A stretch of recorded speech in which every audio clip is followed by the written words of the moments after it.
آپ نے سنا ہوگا حضور نے سورہ رحمان کے بارے میں فرمایا ہے، سورۃ الرحمان عروس القرآن، یہ سورہ رحمان جو ہے یہ قرآن کی دلہن ہے۔ جیسے دلہن کو آپ خوشنما لباس پہناتے ہیں، آراستہ پیراستہ اس کو گہنے اور اس کو زیور پہناتے ہیں، تو جس طریقے سے سجاتے ہیں آپ دلہن کو، اللہ تعالیٰ نے ایک سورت قرآن مجید میں یہ ایسی رکھی ہے سورہ رحمان کہ اسے خوب سجایا ہے۔ اس میں الفاظ کا در و بست، اس کا اپنا ایک ڈیوائن میوزک ہے۔ وہ تو اللہ تعالیٰ قراء جو ہے خاص طور پر مصر کے قراء، اللہ تعالیٰ ان پر رحمت نازل فرمائے، ان کی خطاؤں سے درگزر کرے۔ جس طرح قرآن کے انٹرنسک میوزک کو انہوں نے واضح کیا ہے، واقعہ یہ ہے کہ اگر یہ لوگ نہ ہوتے، شیخ عبد الباسط محمد عبد الصمد، شیخ محمود خلیل الحصری، یہ لوگ کہ جنہوں نے قرآن کے اس غنا میوزک، یہ لفظ جو ہے آپ حیران نہ ہو کہ میں یہ کچھ توہین کر رہا ہوں قرآن کی، حضور نے یہ لفظ استعمال کیا ہے، تغنو، اس قرآن کو اچھی سے اچھی خوشلحانی کے ساتھ پڑھو۔ من لم یتغن بالقرآن فلیس منا، جو قرآن کو بہتر سے بہتر انداز میں، اچھی سے اچھی آواز میں، خوشلحانی کے ساتھ پڑھنے کی کوشش نہیں کرتا، وہ ہم میں سے نہیں ہے۔ بلکہ ایک مرتبہ حضور رات کے وقت آپ گشت پر تھے اپنے ساتھیوں کے حالات معلوم کرنے کے لیے۔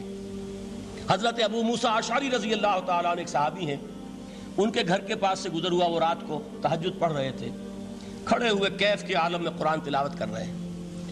حضور کو بہت پسند آئی ان کی قرات، کافی دیر تک وہاں کھڑے سنتے رہے۔ اب انہیں کیا پتا کون سن رہا ہے، بالکل اسی طرح سمجھ لیجئے ایک بات یاد آئی ہے، حضور فرماتے ہیں کہ جس طرح کان لگا کر اللہ قرآن کو سنتا ہے کسی چیز کو نہیں سنتا۔ ہمیں نظر نہیں آتا نا، ہمیں معلوم نہیں، ہم قرآن پڑھ رہے ہیں تو سننے والا کون ہے؟ سب سے زیادہ کان لگا کر خود اللہ۔ یہاں اس لیے مجھے یاد آیا کہ ابو موسیٰ اشعری کو کیا پتا تھا کہ کون سن رہا ہے؟ وہ اپنی کیفیت میں نماز میں تہجد میں قرآن کی تلاوت کر رہے تھے، اور ظاہر بات ہے ان کے گھر ایکڑوں میں بنے ہوئے نہیں تھے، ایک ایک کمرہ، ایک ایک کوئی حجرہ، ایسے تو گھر تھے نا صحابہ کے، لہذا حضور پاس سے گزرے، آواز آئی، کافی دیر سنتے رہے۔ اس کے بعد آپ تشریف لے گئے، صبح فجر میں ملاقات ہوئی تو حضور نے تحسین کے انداز میں فرمایا، یا ابا موسیٰ انک قد اوتیت مزمارا من مزامیر آل داؤد، اے ابو موسیٰ تمہیں تو آل داؤد کے سازوں میں سے ایک ساز اللہ نے عطا فرما دیا ہے۔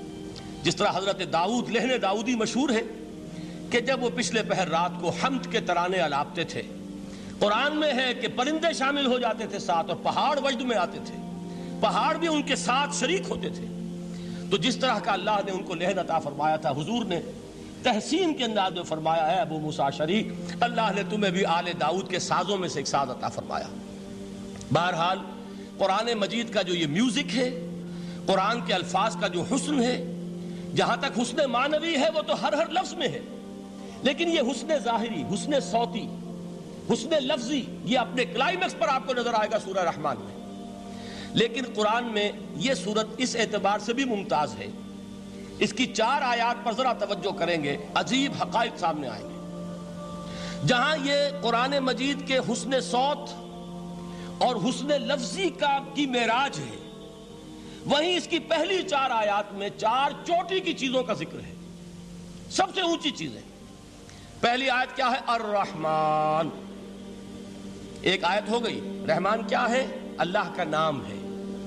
کبھی آپ نے غور کیا اللہ کے ناموں میں سب سے پیارا نام کون سا ہوگا؟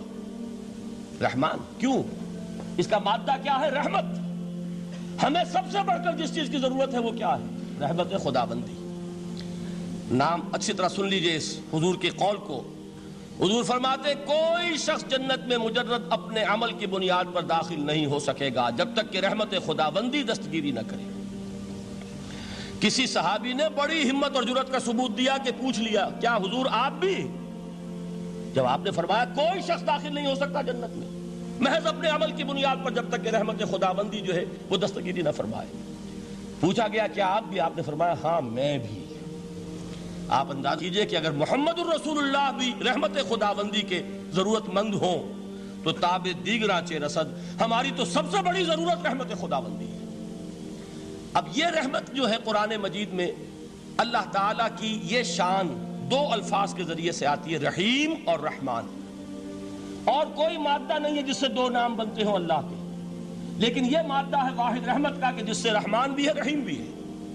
رحیم صفت مشبہ ہے، رحمت دائم ہو جائے گی، مستقل ہوگی تو رحیم کہیں گے، اور رحمان اس میں رحمت کی ہے وہ شان ہے کہ جیسے ٹھاٹھے مارتا ہوا سمندر ہو، ہیجان کی کیفیت، طوفانی کیفیت، رحمت خداوندی کا طوفانی جوش، وہ ہے رحمان۔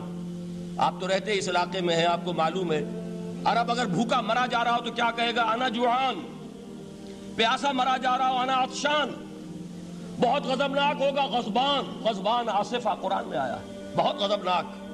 رحمان جس کی رحمت جو ہے جوش میں ہے، ٹھاٹھے مارتے ہوئے سمندر کے مانند۔ تو یہ اللہ تعالیٰ کے ناموں میں سب سے پیارا نام۔ اب آگے چلیے، الرحمن علم القرآن، رحمان نے قرآن سکھایا۔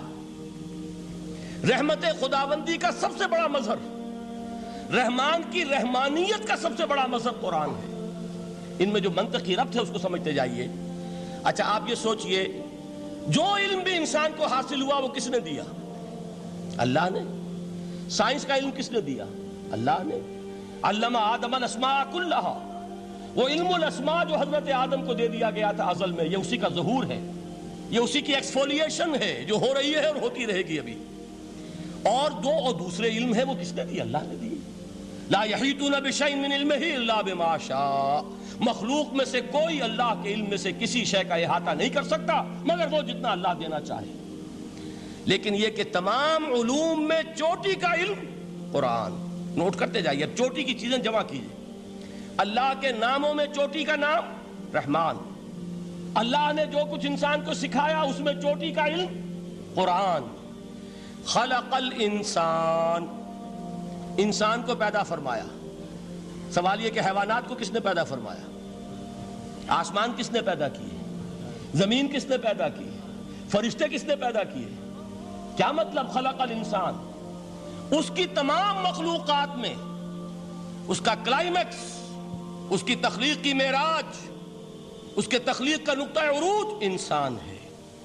یہ ہے کہ جو مسجود ملائک بنا ہے۔